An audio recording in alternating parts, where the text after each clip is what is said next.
I'm Justin. I'm going to be interviewing David tonight. We've known each other for a long time. Long time. I also have hosted talk shows at WBEZ and WGN. I work for Axios now, and David asked me to interview him for free. So that's cool. I usually charge. You do. And I'm excited. I mean, obviously we're a lot of friends and students and people here tonight to get to know David a little bit more. And the book, congrats on the book, man. Thank you very much. How long have you been in town? You've been in town for a week? What have you been doing? A week. Laura and I, that fine human being right there, and I flew in, went to the Kimpton Inn, checked in, had 3 days at the Kimpton downtown. Yeah. Ate a bunch of food. We froze our asses off on the Chicago architectural tour. That Kevin Burrows, do you remember Kevin Burrows? I do, yeah. Kevin Burrows does the architectural tour now, and he did that tour, and then we walked the City Walk, and I did a show with D. Ryan, John Hildreth, and Jimmy Carrane. That was fucking fantastic. Where did you do the show? At the Bug House Space Theater unit. That wasn't around when I was there. It was just Bug Larva when I was there. But it was, we did that show and it was phenomenal. And then I did a Second City class. I forgot to tell them how many people, it was the maximum people in my class. And so 60 people showed up for a workshop. That became a master class that was just, it was more emotional than I thought it would be because I hadn't been back in, I haven't taught there since '94. When's the last time you were in Chicago? I mean, you come in, for I used to come in a lot. Things, a lot, but yeah. I mean, to look at the city, and we'll get into, your past as well, but to look at how it's changed, or it hasn't. When you come into Chicago, you're like, oh, I remember that place from when we were Hildreth and Carrane and I were hanging out here.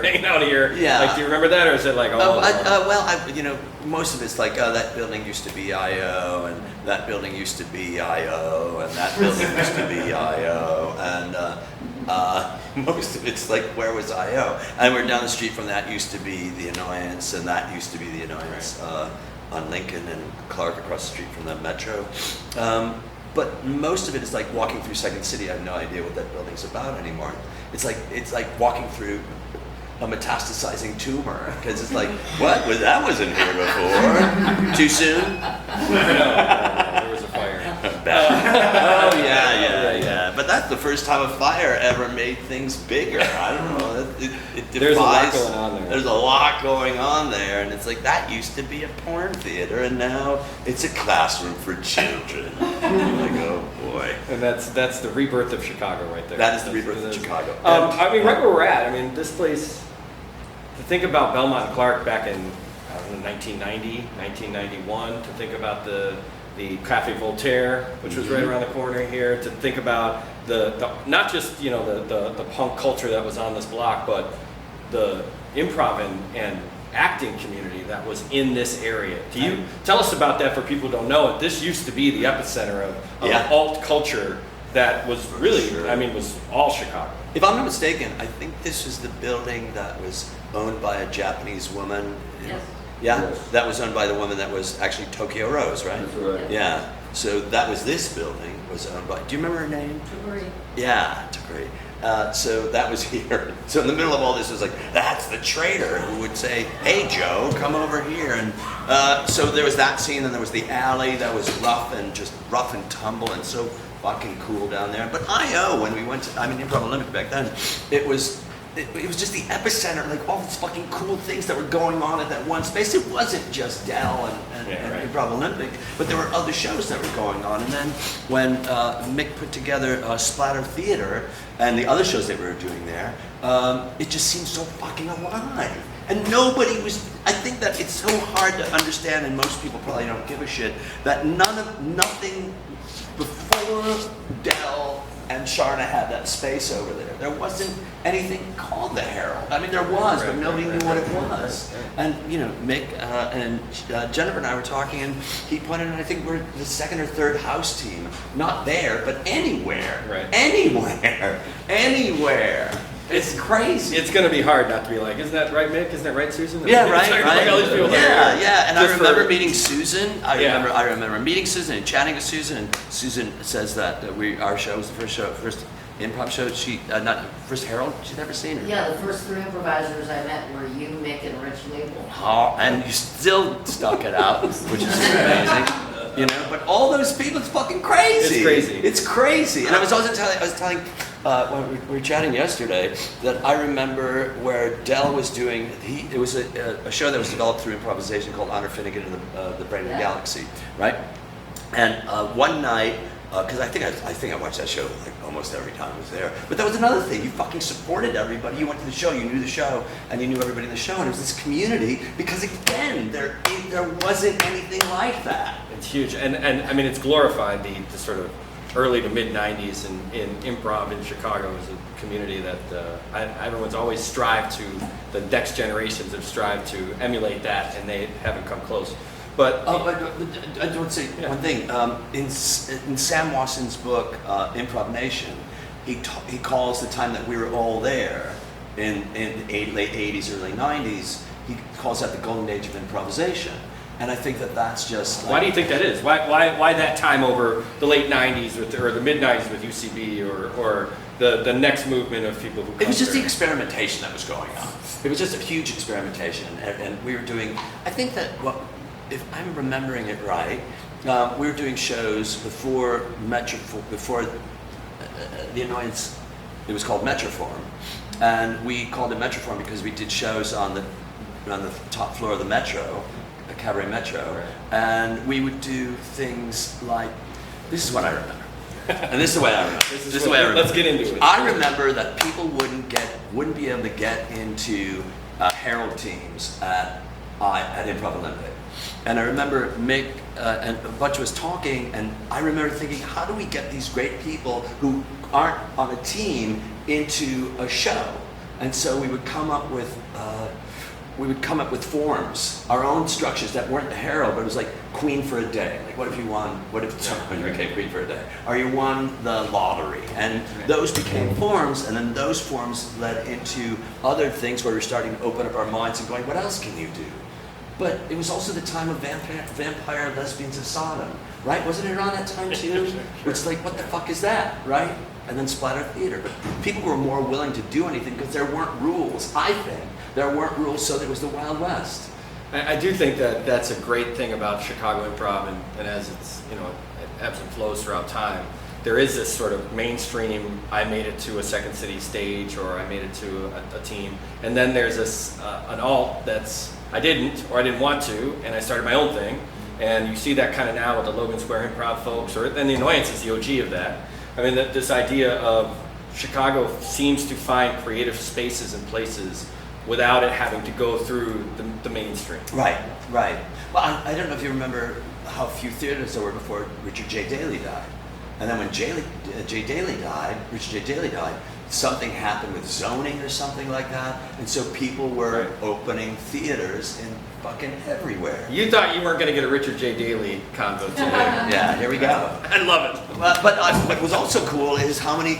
I saw a show called Bridal Polonaise, and it was done there used to be an old streetcar barn on Broadway, and it was about a dinner party during the Nazi regime in Poland. And so they used the entire fucking building and had where the trains were being, repaired underneath, and so you had the rails up here and the guys would fix the trains. That's where they would have sound effects of bombs going off, and they fucking served you dinner, a Polish dinner, kielbasa and everything like that. And it was like, where else are you gonna see that? Right. It was just, and I know they're doing stuff like that now, but at that time it was great. Wow. And you talk about Cafe. Sorry. You talk about Cafe Voltaire. Yeah, right around the corner, right around. Yeah, I remember that. But I remember doing a show there with Kate McClanahan. She wrote a show. We did a Dorothy Parker show on a show that she wrote, and we had a pause for them while they were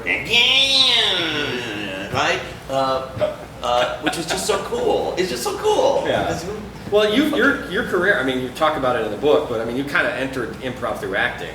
Right. The idea of wanting to act, and then seeing what was happening over here and seeing it to be much more interesting than maybe the things you were doing. Talk about what drew you to improv out of the acting world. I was doing acting, and then when I went to college, my dad said maybe you should do something else. And looking back on it, I was like, who is he to tell me that?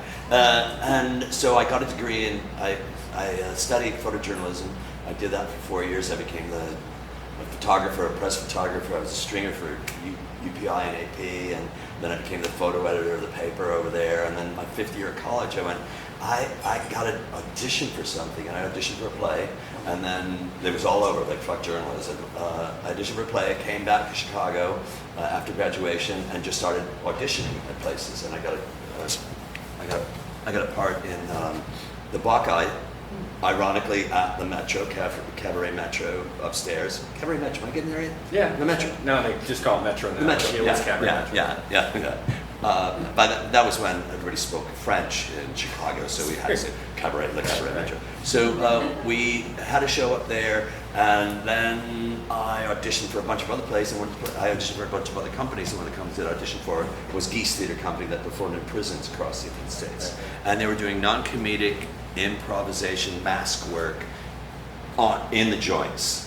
And did that go over well? I mean, I don't think that like you guys came out dancing around in masks that the prisoners were no thanks. Well, we weren't. It wasn't like we were wearing tutus and we're doing hello. It was we studied the underclass. We studied we lived on a 53-foot International Harvard School bus, and when we weren't working, we were rehearsing slacker rope walking, juggling, guerrilla theater, that sort of stuff. But we also had a library on the bus where we would study the judicial system, the underclass. They don't call it that anymore, but we would really learn about. It was like Commedia dell'arte, and if we knew that we were going to Bordentown in New Jersey, which is a juvie joint, we'd stop at a library and check, because you had to do that then. Stop at a library, see who was there, see what ages they were, how long the place was going on, and then come in with information. But it was just like Commedia dell'arte, and we had stock characters. And then when I left that after 10 months, because that was grueling, just fucking grueling. It was really grueling.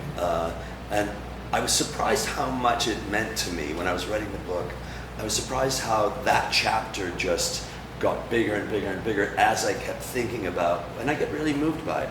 It got bigger and bigger and bigger as I kept thinking about what I got out of that program, because it made me a different improviser than anybody else. So I come back to Chicago and I don't know how I found out about Improv Olympic, but I went over there and I talked to this woman named Sharna, and Sharna said, well, you've done this already, so I'll just put right in Dell's class. And I was like, I have no idea who this guy Dell is, I have no idea what the class is, I have no idea what they're supposed to be doing, and it was trial by fire, and it was Did the skills, and I want to get into the Dell class in a second, but the skills of doing the show in prison, the skills of being a photojournalist, those skills had to help you, or how did they help you in becoming a better improviser?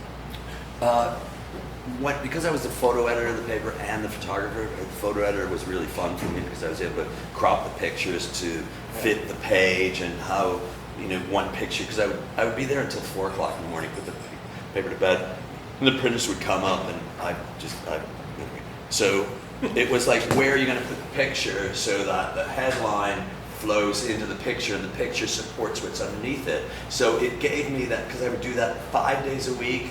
Like, I failed so many classes there, but it showed me like movement, direction, structure, stage and flow. picture, structure and flow. And Geese Company taught me physicality, and also just fucking open your mouth and say what you're feeling. It was mask work, but it was just intense. So you bring those things into Dell's class. Mm-hmm. So here you come in, I would assume you're somewhat confident having these jobs and performing. You were not confident at all coming in there? No. So what was it like? I mean, give us the top line memories of the experience of taking classes with Dell.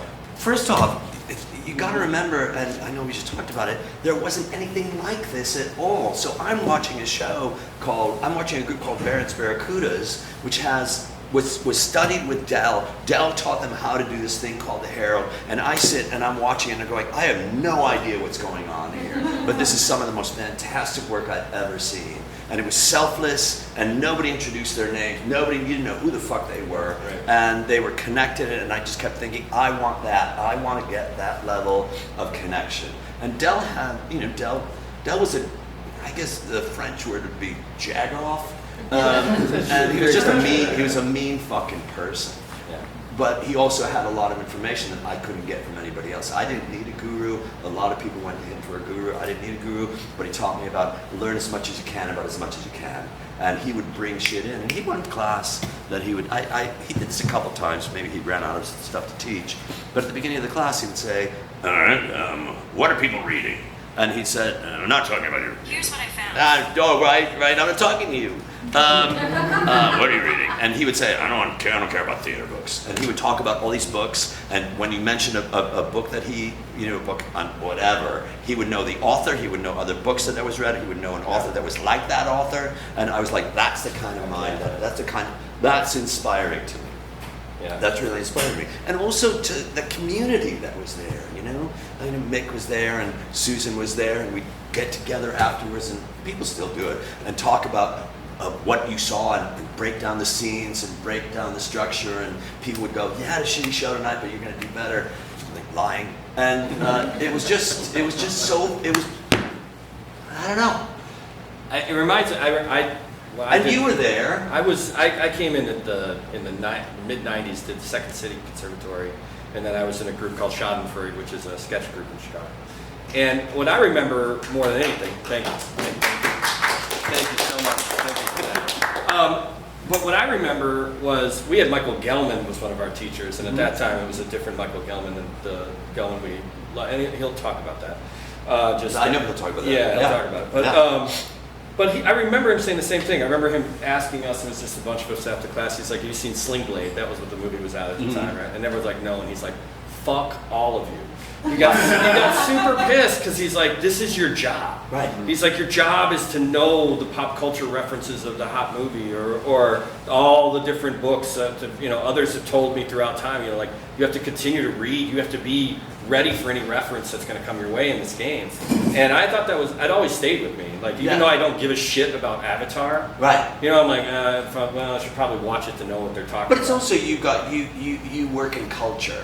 Right. So you've got to because if you lose that, it's. But it all comes down to preparation, right? And we come back again to this idea of like, what are you doing to prepare yourself? Because a lot of improv, people say that was amazing. It happened like this, and it happened on the stage, and I can't believe you guys just made it up, and it's so amazing. An audience can tell you, but a lot goes into the preparation to be ready for that experience. Right. And a lot of it is what you're talking about having confidence and strength to be able to say, I'm going to come out here and I'm going to do this. But it also has to do with who's around you, and do you feel like they're going to support you or they're going to ridicule you? Right. Because you're not going to get up here if you know that after the show, Carlos is going to come at you like, nice move in the dog scene. And it's like, fucking Carlos. I hope he doesn't watch this. Fuck you, Carlos. We'll cut that out. Yeah, right. But it is that having the confidence.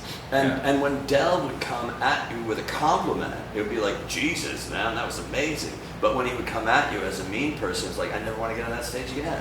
Right. And I'm sorry I'm not sorry, but that's my experience. You say, what was it like to work with him? And that was my experience. I think that you'll get a lot of people who say the same thing about that time and that energy. And there really was this. I mean, okay, so let's talk about the flip side. You had Del Close, who was teaching you a lot about new forms and being mean, but at the same time saying this is what you need to do. Right. And then you had on the flip side Marty DeMott. Yeah. Who at Second City was almost, it was the yin and yang. These guys were like, you could make a movie about the two guys. Yeah. Like how different they were, although they were together, Yeah, the odd couple. Yeah. But like what he brought to the table to prepare you for it. What he brought to the table, for me, he came into my life at just the perfect time.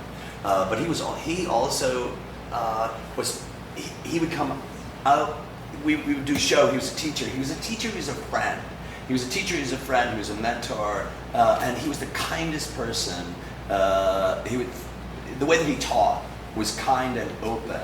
And when I was the artistic director of Second City, I would pick people that had Martin as a teacher or as a director. And Martin, said a couple great things, and the one that always sticks in my mind is, we, being the teachers and directors in Second City, we are the midwives to your voice. And I thought, that's a fucking great line, because then you go to LA and you go to the groundlings, which is like, so the midwife to your voice means, I don't care what you're saying, we don't care what you're saying, we just need to hear you say it. Right. And at the groundlings is, we care what you say and how you say it, which always seems to me to make it so that every fucking show looks the same, and every character is large, and every scene starts out the same. But that wasn't what Marty. I never called him Marty. That wasn't what Martin ever did. For me, and there's a story in the book where he was, because Michael Gelman was a different Michael Gelman than Michael is right now, if you know what we're saying. And Michael was supposed to be our director for our Level 5 show, and I guess he got some kind of bronchial problem. He was out here. Yeah, if you know what I mean, a bronchial problem. He had a bronchial problem, and he couldn't do it. So Martin came in, and Martin saw a bunch of the shows, the scenes that we're doing, and there was one scene that we had that was a bunch of it was like taken by what's Zanies. It was like based on Zanies, and the act, and then we were all comedians in front of an audience, and the shit wasn't working. And Martin watched the scene, and then he watched the scene. He's like, "What can we do with this, Martin?" And he goes out and he smokes a cigarette. He comes back and he goes, "Switch it around.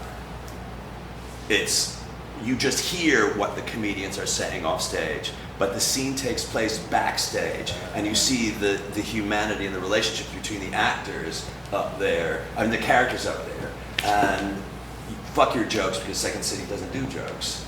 That's arguable, but Second City doesn't do jokes. And I thought that was it was like he was a scene whisperer in a way. And Nick does the same thing, where it's like you're able to take a look at something and create this whole fucking thing out of it. Like, I always felt like, how do the directors think? Because I saw that shitty scene that was this long, and you said, that fucking right there, that's gold. Right. And now I know that, the times have changed in the way that, not just at Second City, but you mentioned Groundlings or UCB or whatever it might be, that crowds like a certain formula. Right. They like the way that Mick had constructed a Second City show, so now Second City's like, we'll do that every fucking time. Right. And so, I mean, there is a little homogeny in making sure that the audiences get the brand, the quote-unquote brand, right, or whatever the thing is. And so how do you, as a performer, an editor, director, and this is for everybody in the room, really, who's some of the astounding people in here, but it's like, how do you get out of, so you're not just doing the format, or doing the same thing the last person did, and doing what you just said that made Chicago great? You need a director that's going to come in and say, this is what we want. What do you want? And I don't know how Pinyon Full of Bees happened, which just broke fucking everything wide open. Because prior to that, it was a cast scene, introduction, relationship scene, game, like that structure. And then Tom Janis came in. I think it was Tom that directed that, right? Yeah, Tom. Tom came in and just went boom. And I don't know that, because I had left after that, because the show before that was the Best of Second City show, the 35th anniversary show, which is just fucking horrible and awful to do. And it was a touring company show essentially, and I hated it. And then I was like, I'm out of here. And then they do that show. It's like, Jesus. But he blew it up. And I just wonder how much of that was Adam McKay, because he was in the cast. How much of that was Ullman? How much of that was Dratch, Tina Fey? Was Tina in that? No. She was? She wasn't. Yeah. So it's like, how much of that were the actors in there? But you've got to have a director that opens it up.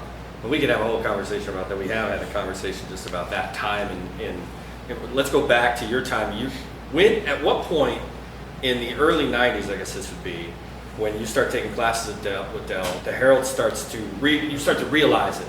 Meaning you start to recognize what it is. You start to recognize your part in it. Where's the part where you said, I can do this, or I'm good at this? Okay, great. Particularly at I.O., what happened was, I remember at Improv Olympic, I remember being on a Herald team, and I remember that clearly the theme, the suggestion was cherry Coke. And I remember finding myself on the floor snorting cherry Coke. And then afterwards, Sharna comes up and he goes, you used to be so good. We're taking you off the team. You're making jokes. And she was right. She was right. I was just making jokes. And then Donnie DiPolo came in, and he was a Second City teacher. The great Donnie DiPolo came in to I.O. and taught a class. And I said, Donnie, I was kicked off this team. And he goes, we'll work it out. And Donnie, one of the things that Donnie said, if there's a problem, there's a solution. I remember he said that. And he goes, your problem is you don't have confidence in yourself. Your problem is that you're not listening and that you're making jokes because you don't have confidence in the group. and we've got to somehow make it so that you have confidence in the choices that everybody's, the choices that you are making, and in the support that you're going to go. So not just about you, but about everybody around you too. You have to be in the right ensemble. Absolutely, and that's a huge thing right there. You've got to be in the right ensemble. And lightning, for me, I feel like lightning has struck a number of times about being in the right ensemble. Like when you think about Sharner putting together Grime and Punishment, which was, just a fantastic group of people, Mick and Label, and I think Ruthie Rudnick was in that, Madeline Long was in that, Dan Schreiber was in that, some people that have come and gone and done other things, and then this guy Tim Meadows, I don't know what happened to him, but there was this group of people, and we just we clicked. And then we started to do Metroform, and then we did Splatter Theater, and it was all about the people that were there. It was all about the director. It was all about everybody being at one and having a vision. But if Mick didn't have that vision, and the clarity of the vision, because the clarity of the vision I think is the most important thing. Like, I have this idea, everybody's here, we're here to collaborate, but it's the vision and the simplicity, the clarity of the vision. And if you don't have that, you don't have anything. You're in service to the show and to your partners on stage. Absolutely. You're not in service to yourself to be the funniest person in the room. Right, and you also have to have, again, you have to have a director that will guide that. That at the end of the day, you go, this person I trust, and they have some great, I trust them, and they shock me all the time. I mean, the stuff that we did in that show, in Splatter Theater, or the stuff any of the stuff that was done at the Annoyance, just always was like, that's fucking terrific. What's the goal? I mean, for you, because, and I've told you this before, but I remember being in high school, and we were in senior year. I went to McHenry High School, and everybody who didn't want to go to any of the bullshit in McHenry would go to the city, and Second City opened up out in Northwest, whatever that was. Yeah, Second City Northwest. Rolling Meadows, or whatever it was. And so that was easier for us, so the whole crew would come out. I saw your show 5 times. And it became like a big thing for everybody at that time. It was so impressionable to see you guys being able to, there were a lot of stars in that show, but the idea being, it was something that had because it was so seamless, the improv, but also the show. I mean, that was a big moment for someone like me. So I can only assume for someone like you being in a position where you're getting to see all this kind of come together in front of you, that it changed your life in some way. But you don't know that it's changed. You don't know it because you're in the middle of it, and so you're in the middle of it. All that you know is, I fucking can't wait to get to that theater. I fucking can't wait to put my suit on. I worked so hard not to ever wear a suit, and then I worked in a place for 12 years where I had to wear a suit every day. But it was like, I cannot wait to get the suit. I cannot wait to let the lights come down. I cannot wait for Faye Soloway to play whatever fucking things he'd be playing in the beginning. I can't fucking wait for that. I can't wait for Amy to sit there. Like, and this is it. I would go backstage, I would be backstage, it wasn't even my scene. This happened so many times. And I would sneak out into the house, and I would sit and I would watch Amy do this scene called Penny Nichols, where she had a child with Kenny Campbell, and the child was a plastic doll, and she just couldn't admit that it was a plastic doll, and he's like, let's go upstairs and fuck around, and she'd say, no, not in front of Penny, and at the end, Kenny gets so fucking upset at the end of the scene that he just fucking slams the baby against the door, and then slams the door, and we had a door on stage, and he took the baby's head, and he just went, fuck this, Gary! And then on Amy's last night, fucking Amy brought in, she brought in a chicken instead of like this, so that when the swaddling clothes came off, it was a chicken. And then, Amy, like Kenny slammed it on the ground, and the chicken goes flying all over. And it's like, but when you have Amy and when you have Paul, when you have Steve Carell, Steve Colbert, when you have all these people, and then doing the main stage shows, and some of those main stage shows are fucking perfect shows. You can't show them all now, of course, but there was a show that we did in Northwest. There was You Rack, I Break that had that scene in it, and then had a musical at the end that was about climate change or something like that. Right? Was that? I mean, Something like that. yeah. Was that? Where was that in the pecking order? Was it a good thing to be at Northwest, or was that where they were casting you out? Or No. For me, just get me the fuck off this. Get me off of the road. Yeah, right. Especially after Carell and I would room together on the road, and we went to the place in Maysville, Kentucky or somewhere, and it was a little shithole, Danny Boone Motor Lodge. And we walk into the place, and you get tired of being on the road. And we walk in, and a bunch of the cast members go, "I don't want to stay in this shit." I'm like, I lived in a fucking school bus for a year. I worked in prisons. You can fucking take wore this. masks. Right. You can take this for, and it's like, I couldn't. And it's like, walk into the place, it's like shitty carpeting and really thin towels. It's like, towels, there's carpeting and stuff. And I grab my suitcase to throw it on the bed, and Carell grabs my hand and goes, "No!" And then on the duvet cover, this big, is a brown blood stain. And I went, we're getting the fuck out of here. And I was like, anything. The blood stain was the only thing that would keep you from. Oh, for sure. I'd go, poop, it's only poop, but blood? No, that's right, Joe. But getting back, you get off the road. Yeah, so Northwest is a better experience than that. Northwest is better for that reason. Northwest is also better because Cheryl Sloan was out there, and Cheryl Sloan was Joyce Sloan's daughter, and Cheryl was the producer out there, and she hardly ever came around. So it's like, whatever you want to do, you do it out there, and I think the shows were really, really great shows. Is that possible? For everyone who there's a lot of people in the room who can answer this question, but I once had interviewed Adam McKay, and he said about SNL that it's really about finding your little spots where you can be subversive in the little spot. You can't put a whole sketch on SNL that's going to be so subversive that the whole audience. But it's a little line in there, or maybe it's a little thing that makes them sane. Right. Is the Second City the same way that when you do have a format and you guys know the format? Is it the little changing the baby to a chicken, things like that are going to give you the opportunity to harken back to the early '90s experimental vibe that brought you to this business in the first place? But would you be more specific on the question? So Second City, like I was saying, that like Second City is a format, right? And it's got like you got to play a game, you got to do music, you got to follow every single night, right. Like where do you find when you say you're having such a great time with whoever the castmates are? Where do you find those moments of subversiveness when you're in a show that is pretty stable? Usually the show isn't staying. The show is because of the people that were in that show, and that like they created these awesome scenes that you created together, and there's not a fucking bad bean in the chili. There's a phrase, you can use that. And you're like everything, you love every fucking person that you're with, and no matter what they're doing, you love to watch them. And what ends up happening, I know this sounds, I don't know, I don't care about the audience. I don't care about the audience. I've never cared about the audience. And it's not like I don't appreciate them. I appreciate them, but they're here. We got their money. Where the fuck are they going to go? We got them here. And so then you are able to fuck around with Amy. You are able to fuck around with Colbert and Carell and all those. And then Ruthie and Franny and all those other people there too, who really want to be subversive because we're performing for each other. Right. And it's also we're raising the bar for each other. It's like, we've already done that scene. We've done that kind of scene. What else can we do? Right. And we push it. We really push it. And there are times where you push it and you go, that didn't work.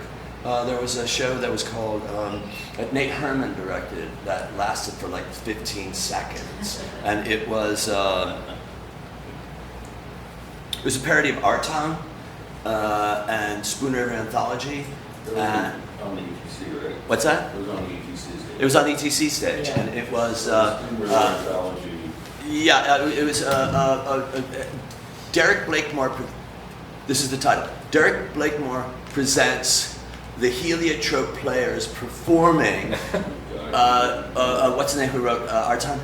Thornton Wilder's classic American classic Our Town, or some like cash stations of the cross. And it was like that. And the show was fucking a blast to do. It took a long time because there was one particular actor in there that we had up firing who went on to do better things. God bless. But that show was fucking fantastic and no one cared, and then it ended early.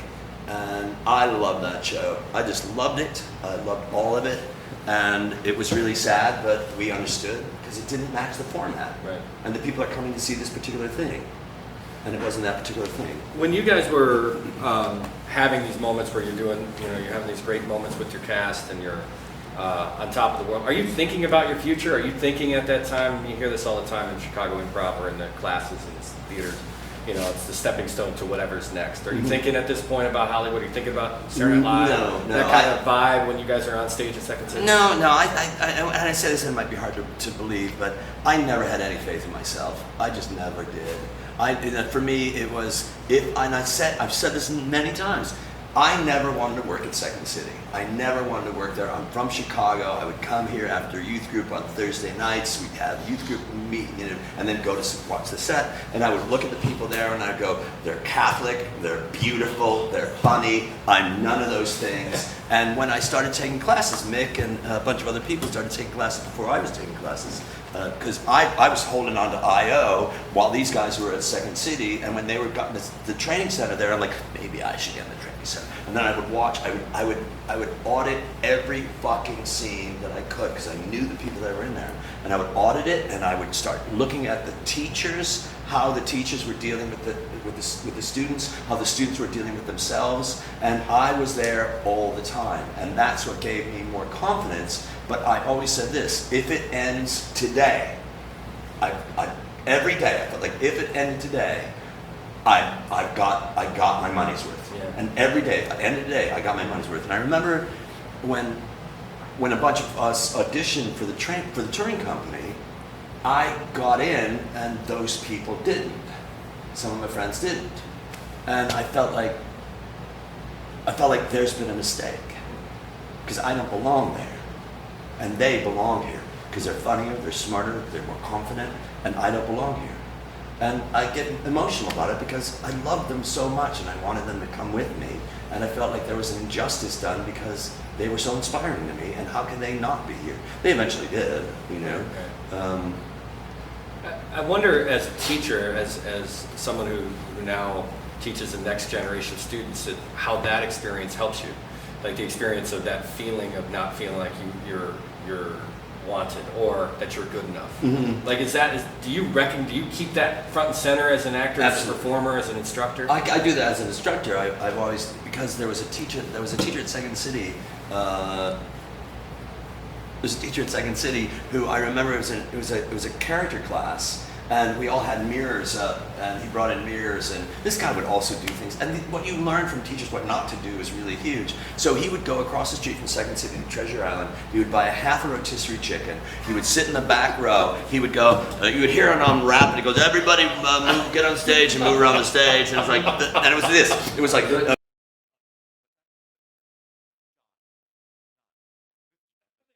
Everybody knows. And he would go, but it was really, it's so awesome. Because I was like, I'm not going to say, don't speak evil of the dead.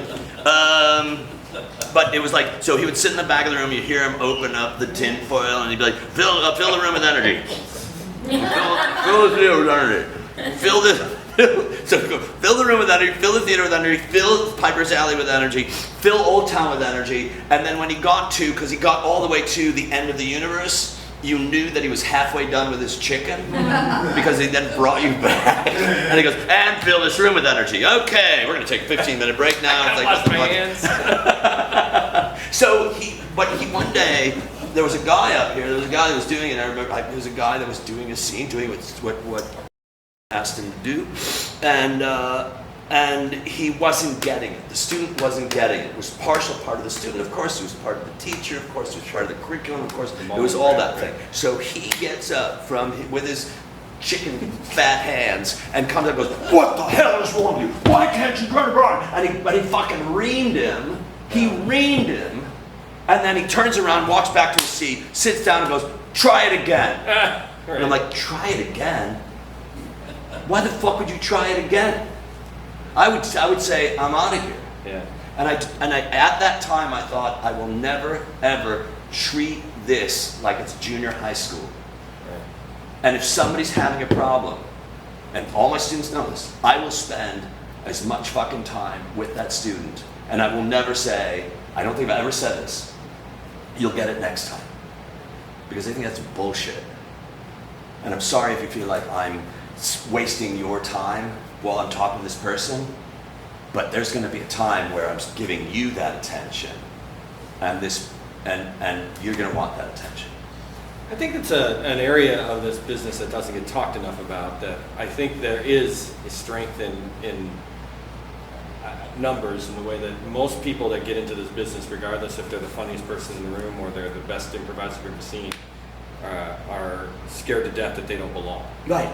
And that is a thing, I think, in improv that it goes away a little bit with experience and when you have Right. but it sticks around. It does stick around. And it's not just, obviously, it's not just improv, it's a human being thing. But it's worse with improv. Right. Or it's not worse with improv, it's just magnified with improv. Right. Because you're not bringing in material that somebody else wrote.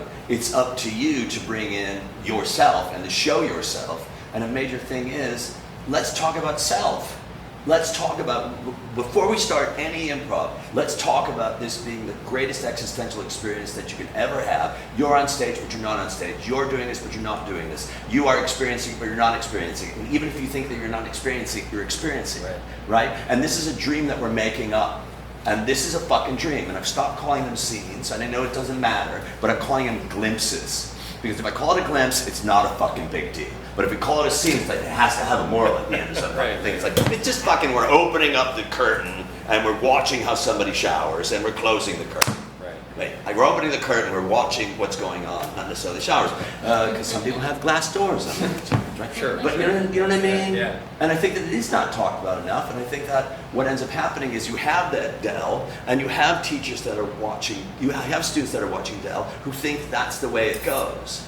Or you have a shitty teacher who has a cult of personality, and people think that's the way that I want to teach, as opposed to, I get so fucking emotional in every class because I realize the greatest trick that an improv teacher pulls off is that they're the teacher, where they're really the student, particularly those of us who created our own curriculum. Because this book would fucking not be here if there wasn't all those years of me going, listen, I got this dumb fucking idea. And do you want to help me with it? And someone going, I don't know, I'm not doing anything else. And very often I think that if you go, if I just put up, and this is less about, if I just put up on my website that I'm teaching 4 classes. One is poop is brown. Another one is what's that brown poop? And what's the color of your rainbow? I hope it's brown. Those 3 classes will be sold out because nobody's going, I learned what brown and poop is. You know, they're there to experience whatever it is that that teacher brings in. Right. And nobody ever walks away from an improv class today that's like, you know what? You did teach me finesse. Because that was the title of it. You know, it's like finesse. It's like, yeah, I learned finesse. Right. Where did you learn that? Because that's very finesseful. Is that I'm always blown away by the, like, when you can get to an experienced improviser who wants to come in and learn things.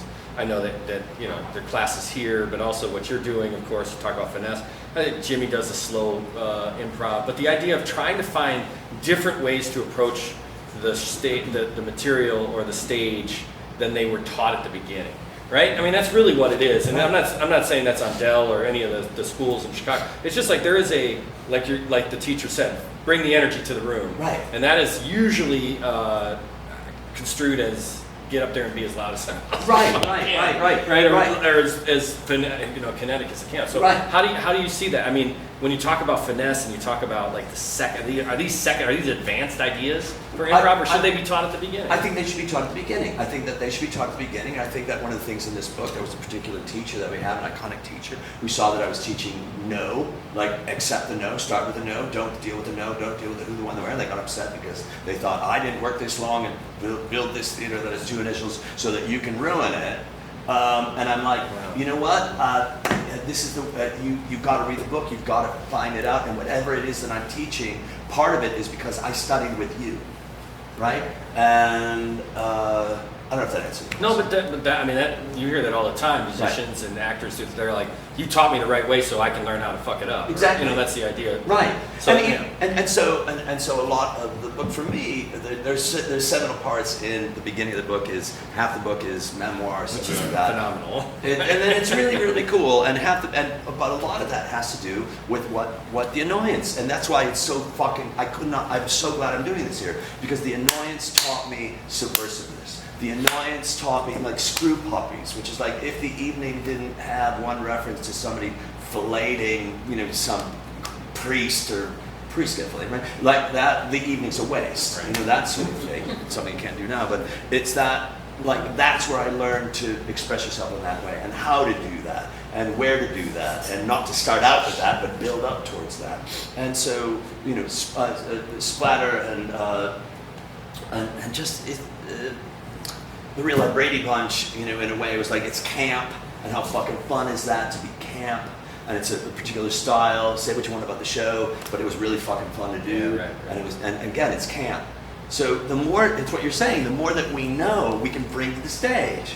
And if you're working with people who also have that, know what camp is, and they're going to play camp with you, that's great. What more can you have? You know, obviously you know this, but I saw the first Annoyance show I saw was on Broadway, across from the Mariano's there now. Yeah. Was that the original location, or was there a location Yeah. before that? Yeah, we did shows at the Metro, like David mentioned, Oh, yeah. but then in another place, you know, remember From the place Chicago. Oh, Crossroads slash Crossroads. Yeah. Was that your first original space? Like that was No, your I'm not- space? I'm not talking about that, I'm talking about the place on Lincoln and Fullerton. Near the tap room. We did, that's where David Pasquazi did the seance. Oh, right. I Right. can't remember. Facets. What was that? It was a music club. I can't remember. Yeah, it was a music club. Rossi. What's that? No, No, not the Rock. It was right across the street from the Biograph, right next door to Guild, a bookstore. Yeah. This is where I think we're really getting the weeds here. I like it. This is Yeah. got really interesting. It's Yeah. been named every late '80s Exactly. Well, people were- bar and club in Chicago. I think if you took all the Starbucks that opened up in the early 20s and changed it into comedy, improv, Yeah, right. comedy clubs. Cloud that- Club. What? Cloud Club. Cloud Club. Yes! Cloud Club. Cloud Club. And yeah, so we were. But I bring that up because again, high school, but it was something that I don't know, it like encompasses Chicago. Right. This idea that you could come into town and you could go to see a show that was not necessarily mainstream, but was playing to a counterculture audience, but the audience was lined up around the block. Right. So these are my people. Right. You know, this idea of trying to find who you are and whatever. The Annoyance was a big part of what you guys were doing at that time. Right. Was exciting and it was rock star like. Right. So, you know, for everybody, it's a question for everyone in the room as a part of that. I mean, you know, how does that play into who you are as an improviser? Meaning now you wanna find that wherever you go, right? Right. You want to be like, I want to do what I was doing there when people were lined up around the block on Broadway. But to go, like to look at it, you don't want to look at it and say, we want the line out the block, because that's putting the ego ahead. What you want to say is, we want to create something, and that will, we want to create that thing. So it's about creating that. So you do a show, now here's a show, that didn't happen a lot. I think it maybe happened 3 or 4 times. That was here, not here, but another space. I don't know how they would do it here. There's an elevator. Donkey Improv. And Donkey Improv it's complex. So the word donkey is a donkey. And there'd be a donkey. And a donkey handler. That someone, on some business card, there's somebody who says their name and donkey handler since 1959. So there was a donkey and a donkey handler, and it was Donkey Improv, and you could do anything with the donkey. Goat and a couple of chickens too. Oh yeah. And so it was like you could Do we have a pig and donkey improv too? What's that? A pig? Who? A pig for donkey improv too? Because there's donkey improv 1. Yeah, The sequel was the pig. Yeah. And again, you just did scenes with the donkey, and It was like and freeze There was a tag. company in the suburbs called Friendly Farms, right, and they had Oh, right, donkeys right. and goats and shit. yeah. And they- Oh, there was a goat too, wasn't there a There was goat? a goat, there's chickens. So I mean, come on now, come on. When you say we can Right. improvise with a donkey, chickens, and goats. Like everything else is passé. Right. You know, if you use that as your starting point, it's like, what can you do now? But it's the idea of what idea do you have in Chicago's the I will sit, right? And I remember somebody saying about Chicago, like, Chicago is forgiving to all the actors that are out there. And I remember somebody telling a story, maybe it was on Studs, where someone said they walked up to an actor and said, that was a horrible show. You were just awful in that show. What's the next thing you're going to do? Which I think is such a great Chicago thing, because they will watch you do that next thing, you know? And when you know it's not the end, you have confidence. Absolutely. One of my favorite moments in life was watching Sharna Helper, who couldn't improvise a phone call, improvised with a fucking donkey. Oh, why weren't there video cameras in back then? But yeah, and yeah, and I think she must have had notes for the donkey. I got notes. You were so good. One hand. Yes and no. Right. But you know what I mean? Like where you're looking at that, where else are you going to do that? Yeah. Chicago had financially. They're not doing that. They're not doing donkey prov in L.A. or New York. But I think Chicago is still, again, and still the vibrant community that's able to get people to improvise. I wonder, and this is, I think about like the Annoyances of the world, or even the UCBs when they started, how they really were a disruptor. And Right. It's a stupid word, but the idea they disrupted theater and comedy at that time. I would assume that's happening, and I would say that you guys would probably know better than I, but that's happening maybe in different forms. Now you have people playing living room shows or doing things that aren't necessarily about getting on stage at a comedy club. I mean, so it doesn't ebb and flow, or it regenerates itself, and I hope it is, at least in the sense that I feel like you guys set whatever was before you and whatever's after. It's all part of a cycle of improv. So hopefully with LA and New York there'll be some sort of resurgence of something that because the art firm's not going to die. No. It's way too nuanced to do that. Well, I feel like one of the reasons I wrote this book is to go, let's fucking elevate this thing. We've got to elevate improvisation. We've got to make it so that if somebody says, name two great improvisers that are performing on stage, but you can't go TJ and Dave, and it's like, you can't. Maybe you can. I don't know. I know that there are groups here that I look at and I go, why isn't that elevated to the art form? Why isn't there something that's equivalent to the Goodman Theater? And maybe there is, but I don't know what that is. Why is it? I think one of the reasons is most improvisers don't consider themselves experts. But when you look at it, an improviser is the writer, the director, the choreographer, and whatever else there has. The writer, director, the choreographer, the playwright, the screenwriter, the author, like all that stuff at the same time, at once, in real time. And why isn't that like something that people pay $60 a ticket to go see? And I think it's because no one has taken it upon themselves to go, we are going to create this thing as a fantastic art form, as something to really appreciate it. Well, how do you do that? I mean, I wonder. This is how you do it. This is how you do it. Like directors and teachers. First off, stop fucking calling your director and teacher a coach. Because it's like no one said right. Because, that's it right there. Because I was thinking nobody ever said, oh, I saw Ballman Gilead at the Steppenwolf, and I have to tell you, that team is good. It's like, no, it's a cast. It's not a fucking team. They're like, I don't know who their coach is. It's like, no, it's a director, right? So what you've got to do is you've got to have the fucking theaters start saying, no coaches, directors, whatever, right? And some of the teachers have to go, Jim, you're a sexist motherfucker, and you've got to stop. Or you're not present, or you're not listening, or you missed that beat because you had a joke. I'm not here to be your friend. You're paying me to guide you and steer you. Does that make sense? Yeah. So it all comes down to who's on the front line. It's the lieutenants and the generals who are in charge of the troops. Are you thinking that that's been delinquent? Yes. I've had, I know somebody who was in a show,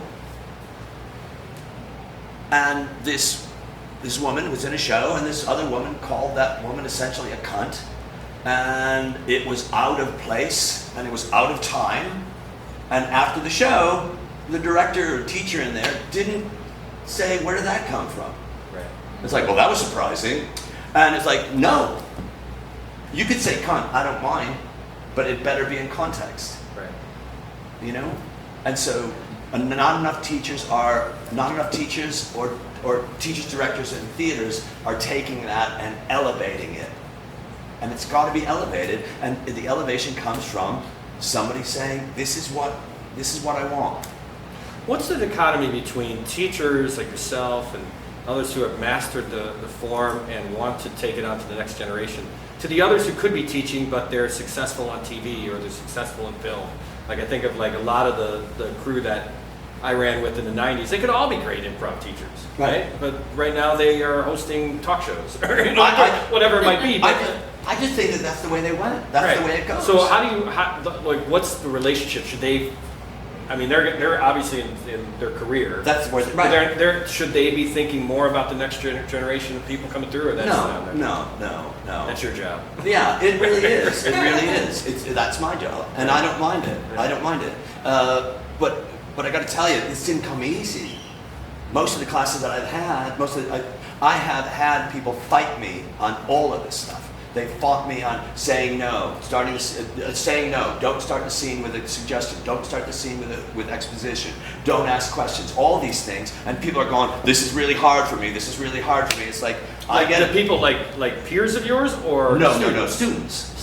Peers of mine, they don't care. You know, I did a scene with Colbert. We did a scene called Doug, and it was he was my therapist for 7 years. And he didn't know my name, he didn't know I was gay, you know, he didn't know any of these things. So the scene is all about me saying no and me changing pulling the rug out of reality, pulling the rug out of reality to it. But that's because Colbert knew what I was doing, and we've got to teach our students.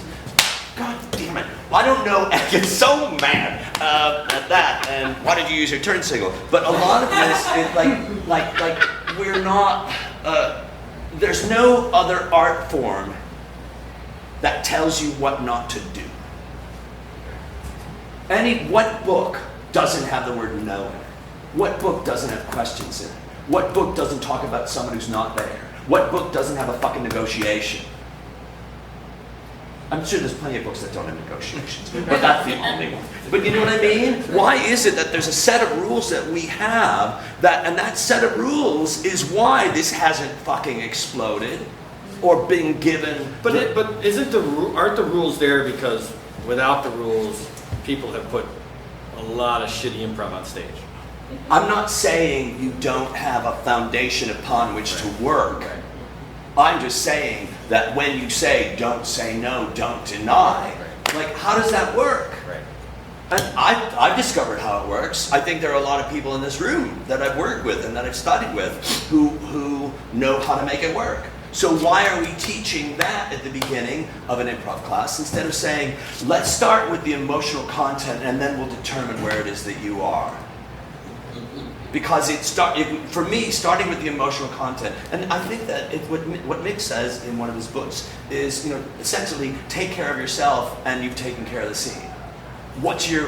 For me, like hold on to your shit, hold on to your shit because everybody else needs to know what your shit is so that they can know what their shit is, right? And for me, it's hold on to your point of view. But if you don't know what your point of view is or how you find your point of view, then you're not going to know when you let it go or when you steal your partner's point of view. And if you don't have two points of view and dynamic, because the actors have intentionally created that dynamic, you don't have a scene. At least you can have a scene, but it's going to be fucking rough. Do students, and this is, there's Mick or Susan and himself, but do students are able to absorb those kind of advanced ideas on improv? I don't think they're advanced. Well, okay, maybe not advanced, but ideas that are beyond the foundation. Okay. Are they able to absorb and commit to them to stage quickly, or does it take time for them to go, oh shit, I'm in my head? No, because for me, they don't have those other things. This is, a newbie is going to come in and I go, this is how it works. And they go, oh, okay. So, but if somebody who studied for 3 years comes into my class, they're going to have to, nobody can unlearn, but they're going to have to put all that shit somewhere else. Right. And Mick used to do this thing. It was like, take the gun out of your head, and he'd shove it in here, and he'd close it over, and turn it around, and that was his bit. I don't know if you're still doing that bit. But you know what I mean? Yeah, we probably should wrap it up. I don't know. That was a subtle look at the film. But that was really subtle. Yeah, it was like this. From my days. Yeah. I just wanted to see what was going on inside. But again, the idea is I don't see this as advanced placement stuff. Right. I see all of this as if we teach this at the beginning, people will get it. And there's a lot of schools that say, we'll let you deny and talk about people who aren't there after you get the first part down. But once you fucking get the first part down, you can't let go of the first part. Right. You can't go back. And I've had actors coming in. Mike McShane. I don't know if you know Mike McShane. He's on Whose Line. He's just great. He's been in other things too, which I can't remember. But Mike is part of Impro Theater, which does some of the best, like, what would you call it? Improv, like, what do they do? Genre theater. They do genre theater, but they do genre theater where they have somebody, they have a dramaturge come in, and they just rehearse the thing for months, and then they show it. So Mike came to my class, and I'm like, what the fuck are you doing here? He goes, I needed fresh air. I needed to do something different. And I get excited about that. And he's just fucking good. My last question for you then is just, as you put this book out, which was a labor of love for you to do so, I mean, is this the future for you? I mean, is this the foundation of your style, or what you want to make sure improvisers know? You're going to continue to do volume 2, volume 3, volume 4? No. No, Laura's too like, much no. of a labor of love. Yeah. No, Laura says, it's a throuple. When I was working on the book, it was like, there's me, Dave, and the book. Like, come on, honey, come to bed. It's like, you're a book. This is a culmination of everything that I've worked on. And the reason I want to put this book out is, I joke about it, but I want to create a robot army of people I can play with. And this is how I do it. And it's been it's blown up. I mean, it's really exciting the way that this book has been treated, and people asking me questions and connecting on that level. So it's a continuation of all that. And I wanted to put it down because I think there are people that say, when you leave, because I was touring all over the world, when you leave, we forget. Right. And it's like, here we go, we have that thing. And that's really exciting for me. It's really, really exciting. Well, it's a pleasure to share the stage with you.